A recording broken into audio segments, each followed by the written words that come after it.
Welcome back to Mishtu kitchen house. আমি আজকে বানাবো খই দিয়ে একটা মজাদার রেসিপি।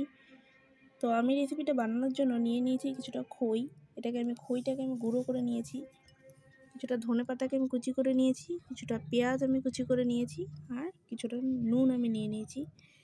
তো ভিডিওটা দেখতে থাকো, আশা করি ভালো লাগবে। আমি খইটাকে এভাবে পেঁয়াজ ধনেপাতা দিয়ে মেখে নিয়েছি, আর রঙের জন্য আমি কিছুটা হলুদ গুঁড়ো এখানে ইউজ করেছি।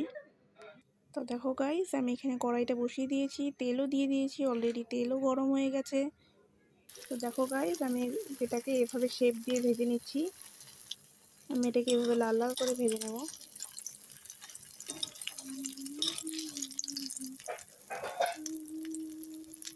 তো দেখো গাইস, আমার বড়াটা ভাজা হয়ে গেছে, এবার এটাকে আমি তুলে নেব। এইভাবে আমি বাকিগুলো ভেজে নেব। তো দেখো গাইস, আমার রেসিপিটা বানানো হয়ে গেছে।